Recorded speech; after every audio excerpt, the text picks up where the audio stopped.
सवाल यही है ना, क्यों?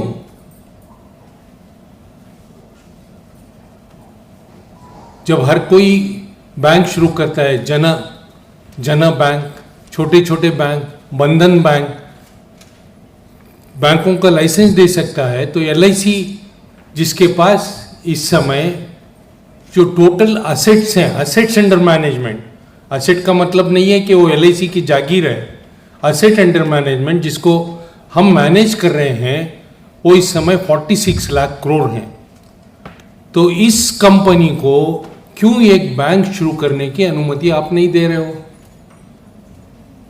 सवाल ये है। दूसरा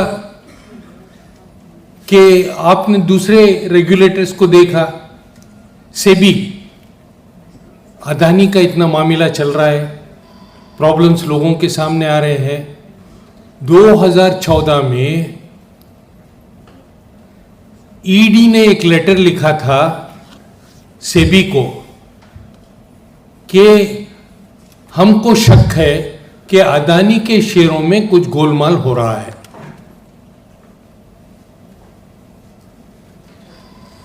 सेबी ने इस पे कोई एक्शन नहीं लिया। अभी किसी ने एक पीआईएल डाला है सुप्रीम कोर्ट में, वहाँ पे गया है, वहाँ पे उन्होंने कहा कि 2014 में ही ये मालूम था कि अदानी के शेयरों में कुछ घोटाला हो रहा है, सेबी ने इस पे एक्शन नहीं लिया।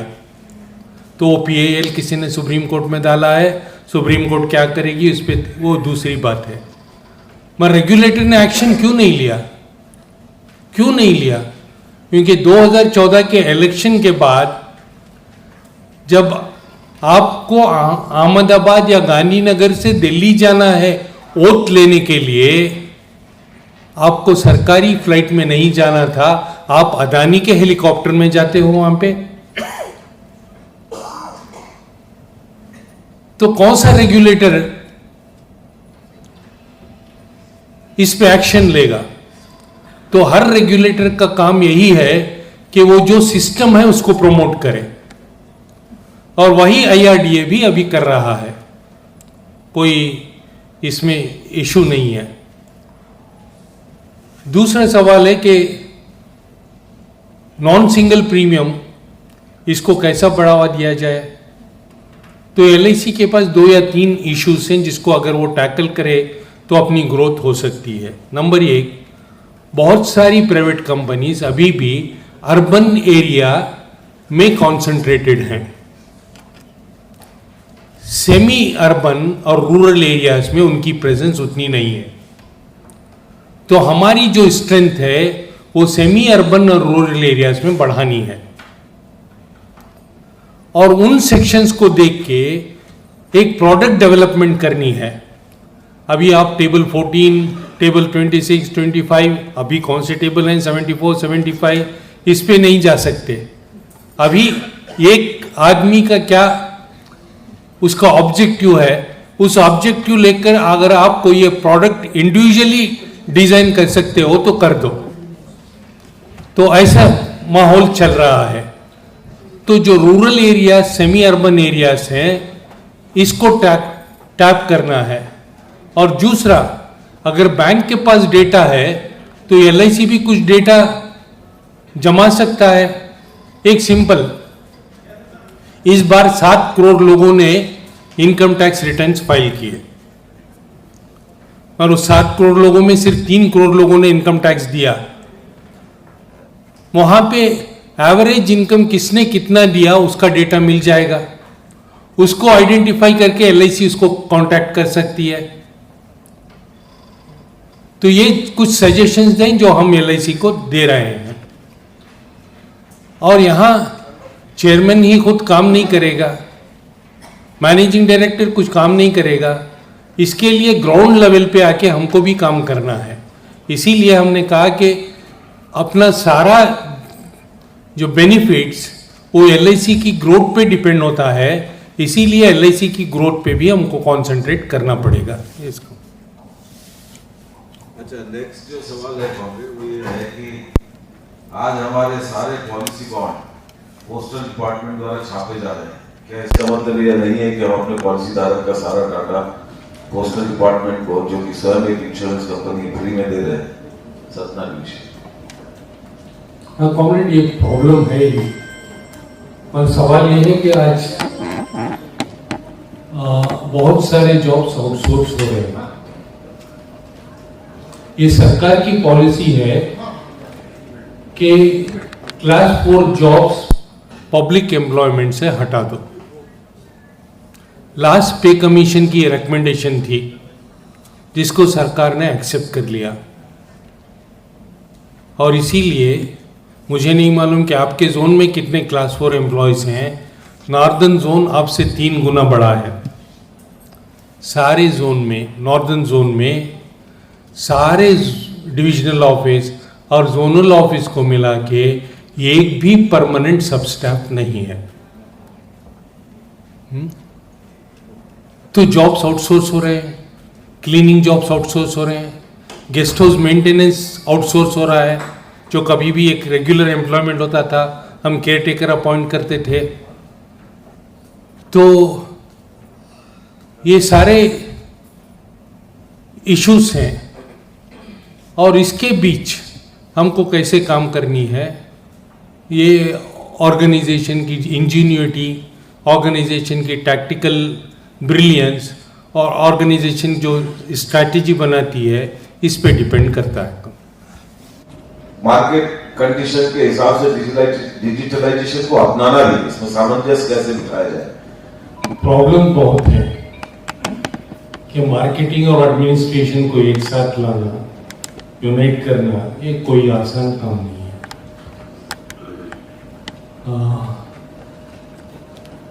मार्केटिंग में एक जो डायरेक्ट मार्केटिंग करते हैं, जैसे अपने डेवलपमेंट ऑफिसर्स और एजेंट्स हैं,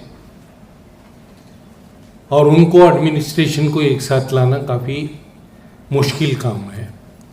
मगर ये कोशिश जारी है थ्रू आउट द कंट्री। इसमें कुछ प्रॉब्लम्स भी आ रहे हैं। कहीं अभी लीड्स देने हैं, लीड किसको देने हैं, और आपने लीड एक एजेंट को दी या एक डेवलपमेंट ऑफिसर को दी, इसने फॉलोअप नहीं किया, तो वो लीड आप दूसरे को देंगे। वहाँ पे कॉन्फ्लिक्ट आ रही है कि क्यों आप इसको फेवर कर रहे हो, हमको फेवर नहीं कर रहे हो। ये सारे इश्यूज हैं, तो इसको कैसे सॉर्ट आउट करना, ये लोकलाइज सिचुएशन पे डिपेंड होता है। एक ऑल इंडिया पे हम एक लाइन नहीं बना सकते, आपको ऐसे कोऑपरेट करना, ऐसे कोऑपरेट करना, क्योंकि हर जगह प्रॉब्लम एक जैसी नहीं होगी। सो लोकलाइज जो इश्यूज हैं वो आपको तय करना है कि कैसे इस कॉन्फ्लिक्ट को रिड्यूस किया जाए और कैसे यूनाइटेड होके एलआईसी को प्रमोट करें। दूसरा इशू ये है कि टेक्नोलॉजी, ये सबसे बड़ा चैलेंज इस समय हमारे सामने बन चुका है। ये ट्रेड यूनियन का काम ये है कि जॉब प्रोटेक्शन और बेनिफिट ऑफ द इंडस्ट्री, इन दोनों को कैसे बैलेंस किया जाए। अगर हम ऐसी टेक्नोलॉजी इस्तेमाल करने की अनुमति दे दें जिससे जॉब लॉसेस हो, तो हम खुद ही नहीं रहेंगे। और हम जॉब प्रोटेक्शन को लेके टेक्नोलॉजी को रोक देंगे जिससे हमको कंपटीशन करने में दिक्कत होती हो, तो इंडस्ट्री ही नहीं होगी। तो कैसे हमको बैलेंस करना है, नेसेसरी टेक्नोलॉजी इंप्लीमेंट करने के लिए अनुमति देना और जॉब्स प्रोटेक्ट करने के लिए एक बहुत बड़ा चैलेंज है। और मुझे बहुत खुशी है कि अब तक 1980 से लेकर अब तक हमने किसी जॉब को रिडेंडेंट होने नहीं दिया। जॉब रिडेंडेंसीज बहुत जगह आई। शायद आपको मालूम है, बैंकों में 2 बार वीआरएस आ चुकी थी, जनरल इंश्योरेंस में 2 बार वीआरएस आ गई। जब LIC ने कहा कि टेक्नोलॉजी को कैसे इम्प्लीमेंट करना है, तो उस समय बूज एलन हैमिल्टन ने क्या कहा था? 45,000 एम्प्लॉयज LIC में सरप्लस हैं, मगर हमने किसी एक भी एम्प्लॉयज का रिट्रेंचमेंट होने नहीं दिया। हमने VRS को लागू करने की अनुमति नहीं दी। हमने कहा कि अगर कोई सरप्लस है, मान लो कि कोई सरप्लस है, तो इस सरप्लस को आप अब्जॉर्ब कर सकते हो by expansion of the business activity. तो नए काम ढूंढने हैं, नए आइडियाज ढूंढने हैं, और इसमें भी अगर आपको कुछ सजेशन देना हो तो दे।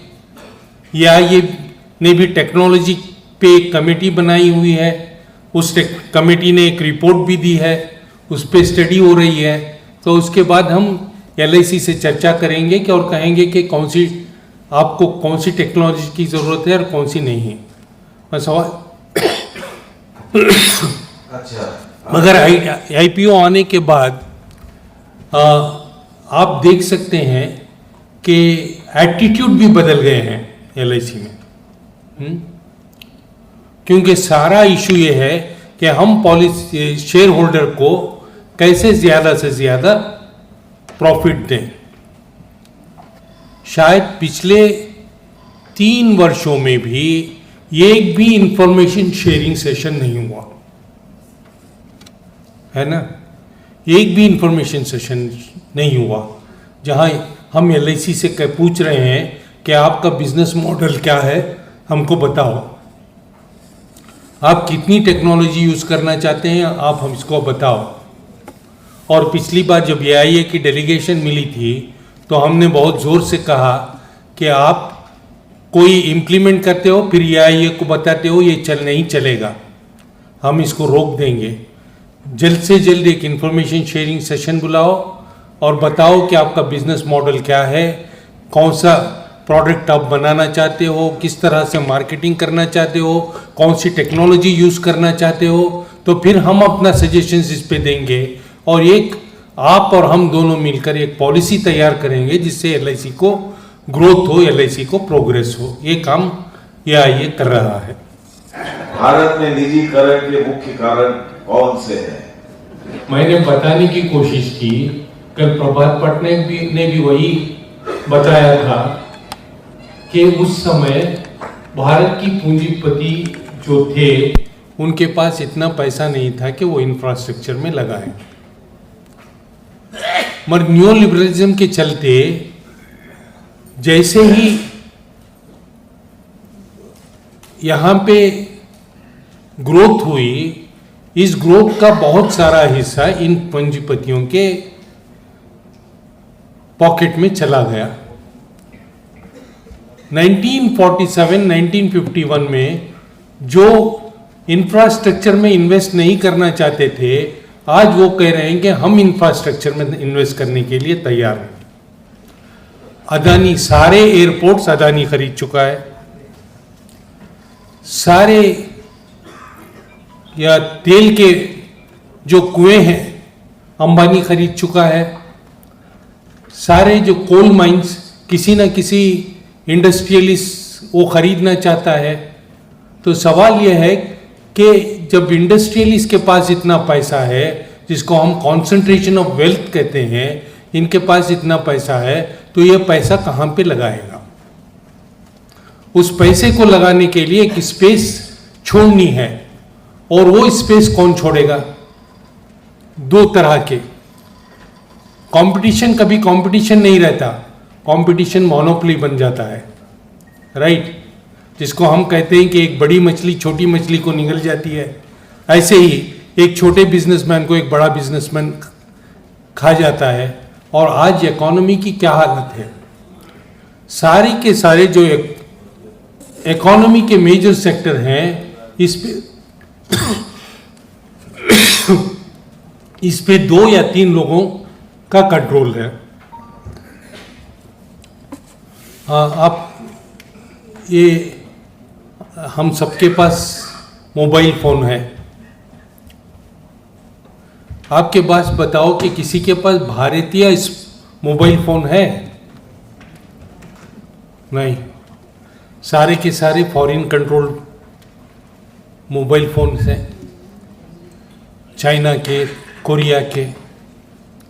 आपके घर में जो टीवी लगा हुआ है वो भारत में नहीं बना।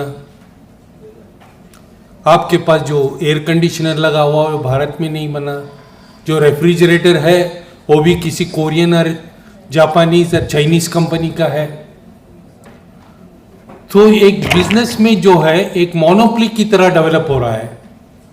और इस समय ये अंदाजा लगा है कि आप BSNL, एयरटेल, जियो, ऐसा लग रहा है कि नियरली 80% जो मार्केट शेयर है टेलीफोन सर्विस का वो एयरटेल और जियो के पास है। वोडाफोन भी उसका कॉम्पीट नहीं कर पाया। तो एक मोनोपोली की सिचुएशन हो रही है। और इस समय वो ये कह रहे हैं कि सरकार अपना इकोनॉमिक स्पेस खत्म करे ताकि वो इकोनॉमिक स्पेस हम यूटिलाइज करें। और जब IMF के पास हम गए थे तो सबसे पहले उन्होंने यही कहा था कि प्राइवेटाइज द पब्लिक सेक्टर। तो ये आपको कभी भूलना नहीं चाहिए कि जो भी हम कर रहे हैं वो एक वॉशिंगटन कंसेंसस के ऊपर बना है। वॉशिंगटन कंसेंसस आप किसको बोलते हैं? वॉशिंगटन में जो 3 इंस्टीट्यूशंस खड़े हुए हैं, वर्ल्ड बैंक, IMF और WTO, इनका जो एक कंसेंसस है, इस कंसेंसस के बेसिस पे न्यू लिबरलिज्म चलती है। और वही एक कारण है प्राइवेटाइजेशन का। चलो 10,000 है जबकि हम न्यूनतम 26,000 रुपए की मांग कर रहे हैं। अभी कहता है कि आज कैसे बढ़ाएंगे? एजेंसी को प्रोफेशनलाइज करना है और इसके लिए 2 या 3 सुझाव हैं। एक स्कीम LIC ने शुरू की थी कैरियर एजेंट्स की, जहां पे एक स्टाइपेंड दी जाती थी जो एक गारंटीड स्टाइपेंड थी।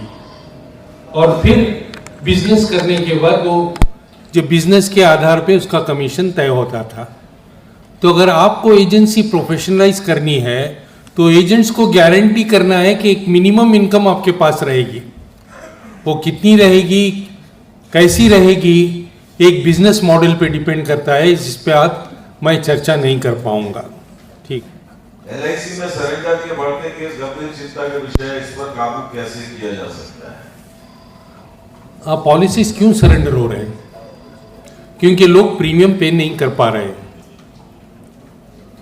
और ये सरेंडर बहुत ज्यादा हुए कोविड के दौरान, जब जॉब्स नहीं थे, जब इनकम नहीं थी, हम ऑफिस जाते थे या ना जाते थे, हर महीना अपनी तनख्वाह आ जाती थी।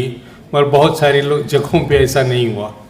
उन लोगों को तनख्वाह ही नहीं मिली, उनको पेमेंट नहीं मिला। तो उन लोगों के पास कोई अवसर नहीं था कि वो अपना जीवन कैसे गुजारें। तो उन्होंने सरेंडर करना शुरू कर दिया। और बहुत सारी जगह पर आपको एक एग्जाम्पल्स मिलते हैं। हमने जो लोग सरेंडर के लिए आए उनको अपने एम्प्लॉयज ने समझाए कि आप सरेंडर मत करो, लोन लो, और जब आपकी स्थिति ठीक हो जाएगी तो आप उसको रीपे करो, क्योंकि लोन इंटरेस्ट यहाँ पे काफ़ी कम है। तो ये जब लोग सरेंडर करने आएंगे तो आप उनको काउंसिल कर सकते हो कि सरेंडर मत करो, ये प्रीशियस लाइफ कवर मत गंवाओ, अगर चाहो तो लोन ले लो पॉलिसीज पे, मगर पॉलिसीज फोर्स में रखो।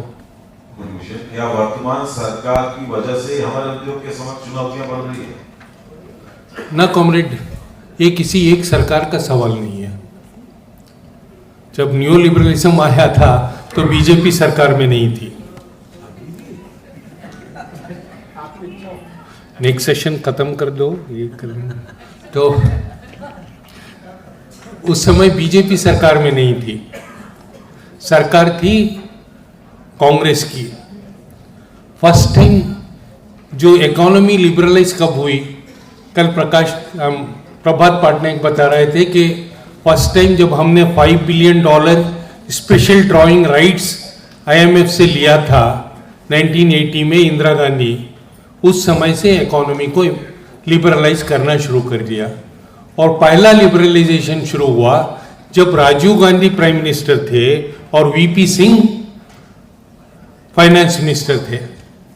सारे के सारे उस समय हम कैंपेन करते थे कि हमारी नानी चिप्स बनाती थी, आप आज चिप्स इंपोर्ट कर रहे हो।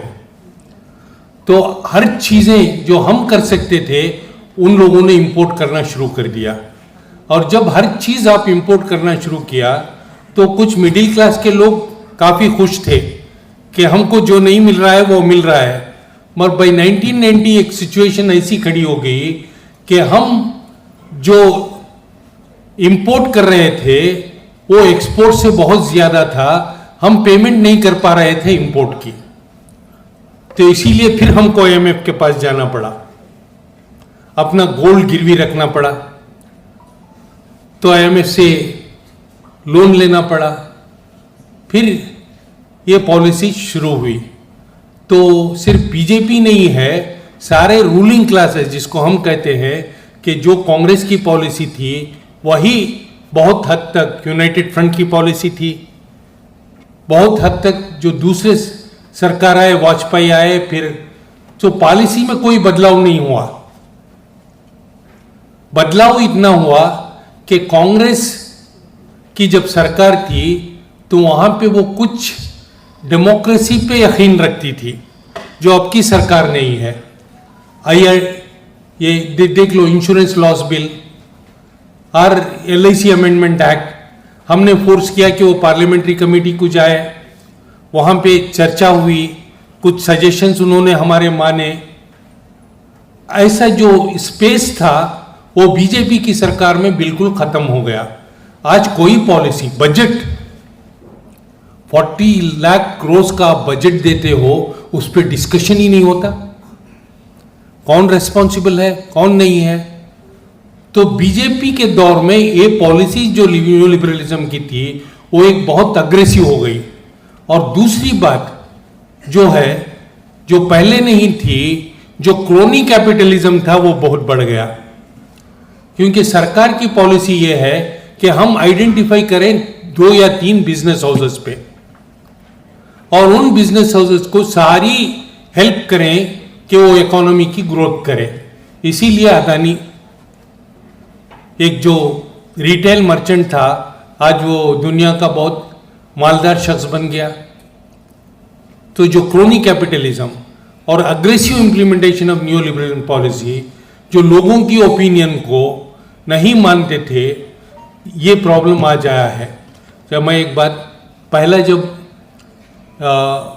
LIC को या इंश्योरेंस सेक्टर को ओपन करना था तो नरसिम्हा राव, पहली बार हमने सिग्नेचर कलेक्ट किया, शायद कुछ लोगों को याद होगा, वो 60 लाख सिग्नेचर थे। हम वहाँ पे गए और नरसिम्हा राव को वो सिग्नेचर्स दिए। नरसिम्हा राव ने कहा, हाँ आपने अच्छा काम किया है, 60 लाख सिग्नेचर, 60 लाख सिग्नेचर, 110 करोड़ की आबादी, आप मतलब समझ गए ना? हाँ, मतलब समझ गए, 110 करोड़ की आबादी, 60 लाख सिग्नेचर, हाँ आपने अच्छा काम किया। और इसके बावजूद उन्होंने ओपन नहीं किया क्योंकि अपोजिशन हुई। जब इंश्योरेंस सेक्टर ओपन हुआ तो वो बीजेपी की हुकूमत में हुआ था, जब यशवंत सिन्हा फाइनेंस मिनिस्टर थे और वाजपेयी प्राइम मिनिस्टर थे। बस मुकेश भदौरिया भोपाल का है। निगम में क्लास 4 में भर्ती न होने के चलते विभिन्न कामों में अस्थायी आउटसोर्सिंग वाले कर्मचारी काम कर रहे हैं। सब स्टाफ, स्वीपर, वॉचमैन से लेकर विभिन्न कामों के लिए कैजुअल वर्कर काम कर रहे हैं। उनको संगठित करने, उनको न्यूनतम वेतन से लेकर विभिन्न सुविधाओं को दिलाने में हमारी भूमिका नगण्य है। क्या व्यापक लामबंदी के लिए अपने उद्योग में काम कर रहे लोगों के बीच हमें अपनी सांगठनिक भूमिका नहीं निभानी चाहिए? यदि निभाना है तो कैसे? हमने टेम्पररी वर्कर्स के लिए बहुत बड़ी लड़ाई लड़ी, बहुत सारे लोग इससे परमानेंट भी हुए। पर पिछला जजमेंट जो सुप्रीम कोर्ट में आया, वहाँ पे सुप्रीम कोर्ट ने एक वर्कर्स के डिस्प्यूट पे article 142 of the constitution use किया। ही इम्पॉर्टेंट रेयरली यूज कॉन्स्टिट्यूशन है, जहाँ पे जो डिस्प्यूट, सोशल डिस्प्यूट है, इसको सॉल्व करने के लिए सुप्रीम कोर्ट ये कहती है कि हाँ, जस्टिस कुछ भी हो, वो अंडर 142 हम ये ऑर्डर दे रहे हैं। तो 142 यूज किया उन्होंने, और उन्होंने कहा कि टेम्पररी एम्प्लॉयज को permanent banana against article 14 of the constitution. देखा है ना, आर्टिकल 14 ऑफ द कॉन्स्टिट्यूशन। और ये कैजुअलाइजेशन बढ़ रहा है। शायद आपको मालूम होगा कि सेंट्रल गवर्नमेंट में इस समय 40% जो एम्प्लॉयज हैं वो कैजुअल लेबर्स हैं। आप किसी भी प्रोडक्शन यूनिट पे, एक बार हम कहते थे कि माइको बहुत बड़ा एम्प्लॉयर है, बहुत अच्छा एम्प्लॉयर है, वहाँ पे परमानेंट एम्प्लॉयज कम है, कॉन्ट्रैक्ट लेबर ज़्यादा है। कॉन्ट्रैक्ट लेबर अगर ज़्यादा होगा तो स्ट्राइक नहीं होंगे, मैनेजमेंट को बेनिफिट होगी। तो ये सिर्फ AIA ही इस पे स्ट्रगल नहीं कर पाई थी और सक्सेस होने के चांसेस बहुत कम है। इसके लिए हमको सारे ट्रेड यूनियंस को जोड़ना है। जो 10 सेंट्रल ट्रेड यूनियंस हैं, इन्होंने इस इशू को बहुत इंपॉर्टेंटली प्रोजेक्ट किया है। जब हम जानते हैं कि OPS NPS से अच्छी है, तो हम मैनेजमेंट से NPS कंट्रीब्यूशन 9 to 14 बढ़ाने के लिए क्यों लड़ रहे हैं? हमें सीधा OPS की मांग करनी चाहिए। क्यों? NPS से हमारा भविष्य कैसा रहेगा? अच्छा कॉमरेड, मैं आंसर कर दूंगा। ये it's a very important organisational issue. हाँ कॉमरेड, आपने AIA के सर्कुलर पढ़ा है ना? हमने कहा है कि 10 से 14% without compromising our demand for replacing the new pension scheme by old 1995 scheme. Circular का ये है। तो आपने क्यों सर्कुलर का एक भाग कोट किया और दूसरा कोट भूल गए? Without our compromising the position. जब हम स्ट्रगल में जाते हैं तो ये new pension scheme, old pension scheme एक पॉलिटिकल स्ट्रगल है, और वहां पे आपको ऑप्शंस की भी जरूरत है। जब तक हम वो सक्सीड करेंगे, हमको नहीं मालूम कि वो प्रोस्पेक्टिव होगा, रिट्रोस्पेक्टिव होगा, कब से लागू होगा। इस दौरान अगर किसी लोगों को कुछ बेनिफिट मिल सकती है तो हम वो बेनिफिट क्यों नहीं डिमांड करें? सवाल ये है। और दूसरा, ओल्ड पेंशन स्कीम और न्यू पेंशन स्कीम की एक बहुत बड़ी लड़ाई चल रही है, क्योंकि इस समय तकरीबन 60 लाख सेंट्रल गवर्नमेंट एम्प्लॉयज और तकरीबन 32 लाख स्टेट गवर्नमेंट एम्प्लॉयज ऐसे हैं जो नेशनल पेंशन स्कीम से जुड़े हुए हैं। बहुत बड़ा आंदोलन चल रहा है हर जगह, और बहुत सारी स्टेट गवर्नमेंट्स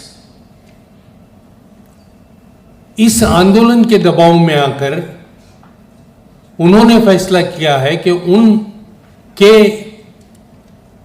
एम्प्लॉयज के लिए वो न्यू पेंशन खत्म कर देंगे, ओल्ड पेंशन में उनको लेके जाएंगे। मगर सेंट्रल गवर्नमेंट उसको अलो नहीं करने दे रही है, क्योंकि अगर न्यू पेंशन, ओल्ड पेंशन में जाना है तो जो कंट्रीब्यूशन इन लोगों ने अभी तक किया था न्यू पेंशन स्कीम में, वो PFRDA को वापस करना है। PFRDA ये कह रहा है कि हम वापस नहीं कर पाएंगे। सरकार ये कह रही है कि कोई लेजिस्लेशन नहीं है कि वापस करने के लिए। तो ये इशू चल रहा है। तो मगर स्ट्रगल इतना बढ़ रहा है कि सेंट्रल गवर्नमेंट को भी एक कमेटी अपॉइंट करनी पड़ी, और वो कमेटी को ये मैंडेट दिया गया है कि कैसे हम एक बैलेंस लाए न्यू पेंशन स्कीम और ओल्ड पेंशन स्कीम में। तो ये एक पॉलिटिकल इशू है, सिर्फ LIC का नहीं है, ये LIC का है, बैंक का है, सेंट्रल गवर्नमेंट का है, स्टेट गवर्नमेंट का है, रेलवेज का है। तो इन सबको मिलाकर एक स्ट्रगल होगी और हो रही है, और इसके नतीजे ये निकले हैं कि बहुत सारे स्टेट गवर्नमेंट्स ने इसको एक्सेप्ट कर लिया, और सेंट्रल गवर्नमेंट ने भी एक कमेटी बनाई है सजेशंस देने की। जब वो सजेशंस आएंगे तो देखेंगे कि हम अपनी स्ट्रगल कैसी तैयार करेंगे। कि अगर कोई ये समझता है कि 10 से 14 हमने एक्सेप्ट कर लिया तो ये आपने सर्कुलर को ठीक से नहीं पढ़ा। हमने कहा without compromising on our demand for abolition of the new pension scheme and reverting back to the old pension scheme. नया है, एक देश एक चुनाव पर आपकी क्या राय है? हाँ? एक रिपोर्ट के अनुसार 19 के लोकसभा चुनाव में 60,000 करोड़ रुपए खर्च हुए थे। LIC के बाद का सवाल है, मगर ये बहुत बड़ा सवाल है। भारत क्या है? आर्टिकल 1 ऑफ द कॉन्स्टिट्यूशन क्या कहती है? इंडिया, दैट इज भारत ना, is A union of states. तो इसका मतलब क्या हुआ कि भारत एक फेडरल स्टेट है। भारत की बुनियाद फेडरलिज्म पे बनी हुई है। खर्च कितना आएगा, खर्च कितना नहीं होगा, इस पे हम नहीं जाएंगे। अगर डेमोक्रेसी कुछ खर्च चाहती है तो वो हम खर्च देंगे, इसमें कोई इशू ही नहीं है। सवाल है डेमोक्रेसी का। सपोज इलेक्शन बीच में नहीं होंगे, 5 वर्ष में एक ही बार होंगे, तो इसका मतलब क्या हुआ? अगर एक सरकार यहाँ पे आपकी मध्य प्रदेश की loses the confidence of this legislature, क्या उसको 5 साल तक आप रहने देंगे? सवाल ये है। तो इशू एक डेमोक्रेसी का है, डेमोक्रेसी का है। फिक्सेड टेन्योर हमको नहीं चाहिए। सरकार लोगों की इच्छा पे चलनी चाहिए, लोगों की विल पे चलनी चाहिए। अगर हम कह देंगे 5 साल तक आपको कोई कुछ नहीं कर पाएगा, तो वो जो करना चाहते हैं वो करेंगे। हमारी स्ट्रगल और हमारी एजुटेशन कोई मीनिंग नहीं रखेगी। जीवन बीमा हर साल अपने व्यवसाय में वृद्धि करती है, प्रीमियम आय प्रतिवर्ष बढ़ता है, फिर भी अभिकर्ताओं को और पॉलिसी होल्डर को मिलने वाला बोनस राशि नहीं बढ़ता है, क्यों? ये भी ऑलरेडी रिप्लाई दी ना कॉमरेड, बोनस किस पे डिपेंड होता है? जो सरप्लस LIC जुटाती है, इस सरप्लस को डिस्ट्रीब्यूट करके। अगर आप, एक समय ऐसा था जब भारत के मार्केट में इंटरेस्ट रेट 12% थे, राइट? गवर्नमेंट सिक्योरिटीज पे 9% इंटरेस्ट आपको मिलता था। तो उस समय जो भी पैसा इन्वेस्ट होता था वहाँ पे बोनस ज़्यादा दिया जा सकता था।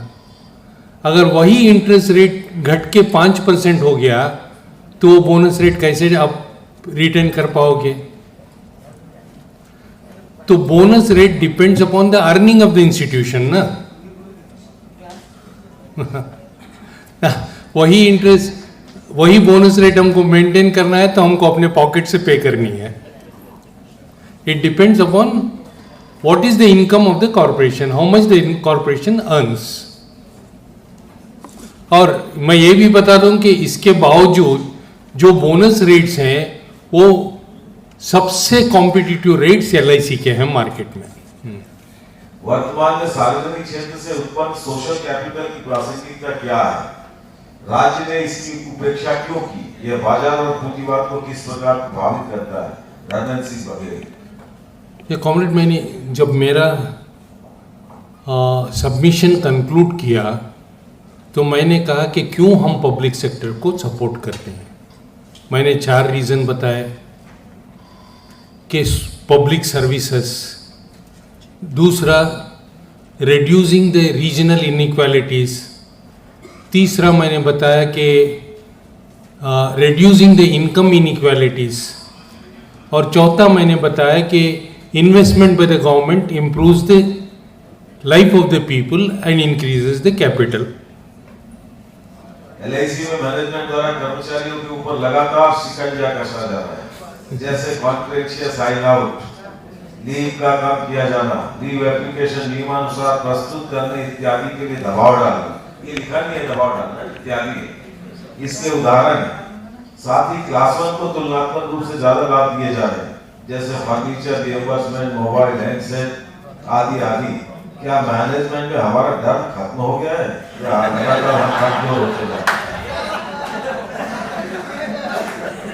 अच्छा कॉमरेड, हमने किसी को डरा के हासिल नहीं किया सारी बेनिफिट्स, एक लॉजिक पे एक प्यार से हासिल किया है। सो दूसरी बात यह है कि कुछ इश्यूज ऐसे हैं, मैंने पहले भी कहा कि हमने LIC को एक सोशलिस्ट इंस्टीट्यूशन नहीं बनाया जहां सबको एक तरह की सहूलत हो। LIC is a capitalist institution. ये फर्नीचर अलाउंस हम लगातार उसकी मांग कर रहे हैं, बस सवाल फर्नीचर अलाउंस कैसे आया? सारे ऑफिसर्स को स्टाफ क्वार्टर्स की ज़रूरत है क्योंकि उनका जॉब ट्रांसफरेबल है। जब आप उनको ट्रांसफ़र करोगे तो वहाँ का फर्नीचर आपको चेंज करना पड़ेगा, जो उसमें लागत होगी। LIC ने कहा कि हमको जितना रिप्लेसमेंट कॉस्ट आएगा, हमको ये अलाउंस देने से वो कॉस्ट में 50% रिडक्शन होगी स्टैटिस्टिकली। तो ये इशू ये नहीं है। तो लॉजिकली आप लेके जाएंगे तो आप कहेंगे कि आपका क्यों फोर्सिबल ट्रांसफ़र नहीं हो रहा है, रेगुलर ट्रांसफ़र नहीं हो रहा है। अगर आपका भी होगा तो आपको भी फर्नीचर अलाउंस मिल जाएगा। तो इशू ये नहीं है। हमारा ऑर्गेनाइजेशन ने डिमांड किया है, मगर सबसे बड़ी बात यह है कि जो वेज पे कॉस्ट आती है वो एक फिक्स्ड कॉस्ट होगी। आप जो भी बेनिफिट्स हैं उसी कॉस्ट में आपको लेने हैं। और मैं समझता हूं कि मुझे कोई बेनिफिट नहीं चाहिए, सिर्फ मुझे मेरा बेसिक पे ज़्यादा होना चाहिए, क्योंकि वो मदर बेनिफिट है। सारे बेनिफिट मेरे रिटायरमेंट से ख़त्म हो जाएगी, और बेसिक पे मेरे साथ रहेगा मेरे मरने तक और मेरे मरने के बाद मेरी फैमिली तक। अच्छा, मैं समझ रहा हूं चंद्रयान की सफलता में BSNL की भूमिका बेहतर थी, तो BSNL की सेवा में कमी कैसे आई, वो भी भोपाल। अच्छा कॉमरेड्स, बहुत सारे जो क्वेश्चंस है इसका मैंने आंसर कर दिया था। ये BSNL को सरकार ने जानबूझकर बर्बाद किया है। BSNL जब तक मोबाइल टेलीफोनी में ख़त्म नहीं रखा था, उस समय तक ये काल की कीमत क्या थी, व्हाट वाज द प्राइसिंग। जब एयरटेल थी, 1 मिनट के लिए वो लोग 16 रुपये से 18 रुपये तक चार्ज कर रहे थे, राइट। तो ये ख़त्म हो गया। मगर BSNL जब उसने एंट्री ली, एक काम करो कमरेड, आप 301 में बिठा दो इन लोगों को। मुबारक, कक्ष क्रमांक 301 में बिठा दो। तो जब तक BSNL टेलीफोनी में ख़त्म नहीं रखी थी, ये प्रॉब्लम हुआ, और BSNL को जानबूझकर बर्बाद किया। अभी 5G की बात चल रही है। कल ही Xiaomi ने एक इंस्ट्रूमेंट बनाया है 5G के लिए, और रिलायंस एयरटेल को 5G की फैसिलिटी दी गई, BSNL को अभी तक 3G की फैसिलिटी नहीं दी गई। और इंफ्रास्ट्रक्चर चाहिए। जब इंफ्रास्ट्रक्चर चाहिए तो क्या होना चाहिए आपको, क्योंकि आप पब्लिक सेक्टर हो, आपको सरकार से अनुमति लेनी है, और आपको चाहिए कि हमको एक टावर लगाना है, तो उस टावर लगाने के लिए आपको डिपार्टमेंट से परमिशन लेनी है। वो परमिशन आते आते 2 वर्ष हो जाएंगे। आपकी फैमिली पेंशन को आते आते 4 वर्ष हो गए, 2 वर्ष वहाँ पे हो जाएंगे। जब वो आएंगे तो वो कहेंगे कि आप कोटेशंस बुलाओ, लगाओ। जब तक वो टेक्नोलॉजी आएगी, दूसरी टेक्नोलॉजी आ चुकी होगी। तो BSNL को जानबूझकर इन लोगों ने बर्बाद कर दिया BSNL ने। मगर अभी भी, क्योंकि लैंडलाइन एक प्रॉफिटेबल बिजनेस नहीं है, BSNL के पास इस समय तकरीबन 48% लैंडलाइन शेयर है। टेलीफोन शेयर 10% से कम है, मगर लैंडलाइन शेयर 48% से ज़्यादा है, क्योंकि वहाँ पे प्रॉफिट ज़्यादा नहीं होगी, क्योंकि रूरल एरियाज में आपको लाइन बिछानी है, पैसा खर्च करना है। तो बीएसएनएल ने बहुत अहम रोल किया, और सिर्फ बीएसएनएल ने नहीं, बहुत सारे पब्लिक इंस्टीट्यूशंस ने, बीईएल ने अपना योगदान दिया, एचईसी ने अपना योगदान दिया, बहुत सारे पब्लिक सेक्टर इंस्टीट्यूशंस ने इसको चंद्रयान को कामयाब करने के लिए अपना रोल अदा किया। और चंद्रयान की कामयाबी किसी को नहीं मिल रही है, उसका ये जो क्या कहते हैं या, तो जब देखो कि एक ऐसा मोमेंट था जो बहुत इम्पोर्टेंट मोमेंट था, चंद्रयान के रोवर को लैंड होना था मून पे। हम देखना चाहते थे कि वो कैसे लैंड होगा, कैसे उसके पर खुलेंगे, कैसे उसके फये मून से टकराएंगे। उसी समय मोदी जी आ गए टीवी पे। तो आप चंद्रयान को देखोगे या मोदी जी को देखोगे? तो हम इस समय इस दौर में जी रहे हैं जहां भारत, कल राम पुनियानी ने कहा कि किसी ने कहा था कि भारत को आज़ादी 2014 में मिली। मैं समझता हूं कि भारत एक नेशन ही बना 2014 के बाद, उससे पहले यहाँ पे कुछ नहीं था। हाँ, तो ऐसे हालत में ये किसी को क्रेडिट नहीं देंगे, सिर्फ क्रेडिट आप ही लेंगे। हो गया? Okay, thank you comrades. एक मिनट